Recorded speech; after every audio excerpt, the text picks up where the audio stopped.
زه په قسم درته وایم یو علاقه به هم په یوازې سر نه کې پوره ټول پښتانه راټولوو د پښتنو خپل عدالت به لګېږي دغه پښتنو مشرانو که کومه سزا هم چاته کوم جرنیل ته کوم کمانډر ته واروله زه به په سر وم ټول کام به پسې ورکوم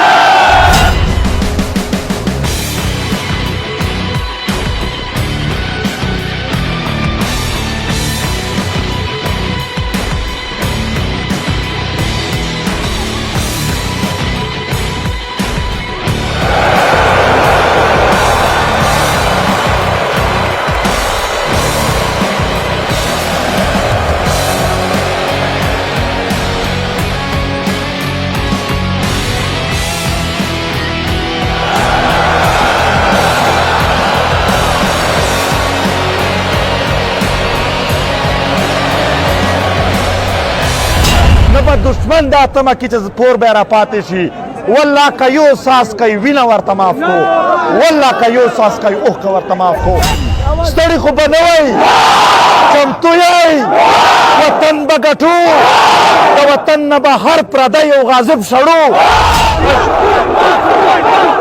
پاڅونونه دا چې په کومو سیمو کې نه دي شوي هغه سیمې خلک تیاري وکړئ پښتنو راووځئ پښتنو په سیمه ییزه توګه به خبره نه کوې چې زه د پېښور یم زه د وزیرستان یم زه پښتون یم د پښتونخوا یم د قام خبره به کوو د ټول وطن خبره کوو محترمو نارې محترمو دا خبره د وطن خبره ده خبره د پښتنو خبره ده خبره زمونږ د ټولو شریکه خبره ده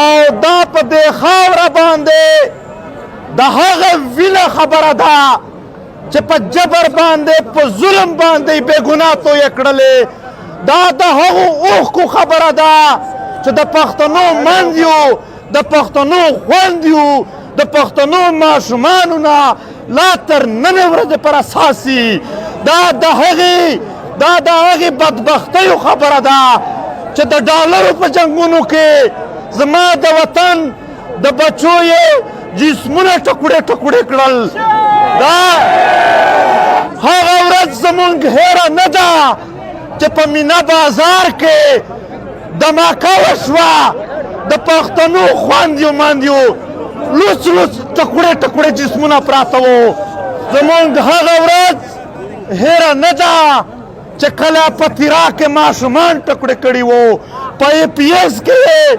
ماشومان وژلي وو د سوات د دیر بونیر د ماندیو چغه اوس هم زمونږ په غوږونو کې ګرځي و محترمه وزیرستان یې ټول لوټې لوټې که د کویټه وکیلان یې په وینو ولمبول او لا یې په پښتنو ټاټر یخ نه شو او بیا یې نه څو ورځې اول یې په پولیس لاین کې د دغه خاورې په 100 نه زیات ځوانان شهیدان کړل موږ د پولیس لاین شهیدانو ته سلام کوو او د دوی کورنیو ته ویایو چې تاسو یوازې نه یئ دا زمونږ شریک غم دی دا په پولیس اټیک نه و د پولیس سره ذاتي دشمني نه وه دا د پښتنو سره چې کومه د تیرو 20 کالونو نه دشمني لګیا ده دا د هغې برخه وه په هغه وجه قتل کیږي په ترهګري باندې لږ د څو پوینټونه په غور واروئ خبره د اسلام وي نو په ټوله دنیا کې په چیلنج وایم چې په پښتنو نه زیات اسلام ته څوک هم احترام زیات نه لري زه ثبوت درکومه ته په پنجاب کې روجا خوره هیڅ نه درته وایي زما په پښتنو کې چې روجا خورې بیا ته به خپل حال ګورې نو څومره احترام لري ته که په بل ځای کې جماعت غیر آباد وي ها دلته جماعتونه آباد دي زمونږ علاقو کې کورونه د خټو دي خو جماعتونه مو پاخه جوړ کړي دي دا د اسلام نه دا د پښتنو سره جنگ دی محترمو د اسلام په نامه پښتانه څنګه وژني د اسلام په نامه پښتانه ولې وژني. دومره خبره د پاکستانیت کوو چې که چیرې دا د پاکستان مسله وي نو په اټک هغې خوا په دریا خان پل هغې خوا مونږ خو تر اوسه پورې نه ټارګېټ کیلینګ ولیده، نه مو بتاخوري ولیده، نه مو دماکې ولیدلې. بیا یوازې پښتانه ولې ټارګېټ دي؟ محترمو دا په دې خاوره باندې دا هیڅ جنګ نه دی، والله دا د پاکستان د جرنیلانو د ډالرو جنگ دی، دا د دوی د جیبونو جنگ دی.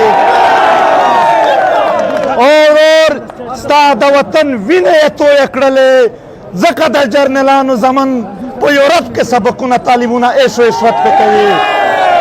دا چې کومې دوی ته دلته غیټې لګېږي دا د پښتنو د وینو په تناسب ورته لګېږي. محترمو مونږ په دې خاوره باندې نور د جنگ برداشت کولو ته تیار نه یو په هیڅ صورت.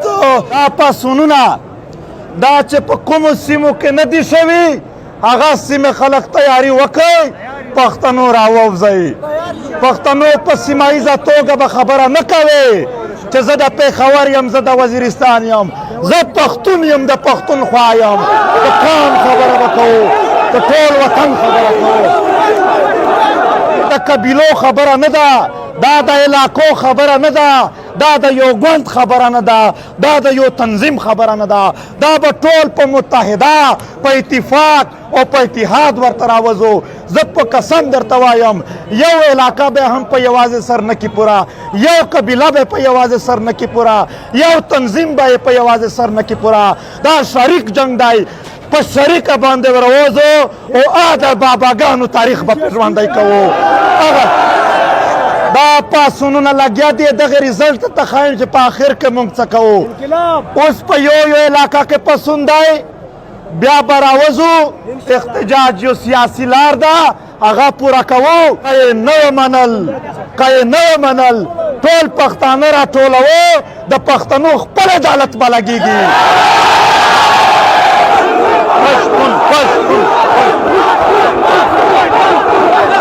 مونږ ډېر ورته وویل چې ټروت کمیشن جوړ کا، که دا یې نه جوړوي خپل عدالت لګوو. په هغه عدالت کې د دغه پښتنو مشرانو که کومه سزا هم چاته، کوم جرنیل ته، کوم کمانډر ته واروله، زه به په سر وم، ټول کام به پسې ورکوم. د پښتنو ته د ریاست انصاف ورکړي، که نه یې ورکوي مونږ خپل عدالت، خپله جرګه، خپل لښکر جوړوو. بیا یې اول نه خبروو چې بیا به په تورو اوبو منډې نه وهې، بیا د په هیڅ صورت خلاصون نشته. نو لہذا د دې دپاره به د هر څه نه بلاتر د کام په سترګو خلکو ته ګورو. څوک به په دې نه راټو چې ته د پلانکې قبیلې یې، ته د پلانکې علاقې یې، لا ته د پلانکې پارټۍ یې. چې یو ځل پښتون دی، که د کومې سیمې دی او که د کومې پارټۍ دی، دا زما ورور دی. زه د دغې وطن ملا ته هم غاړه ورکوم، امید ته هم ورکوم. د ټولو ګوندونو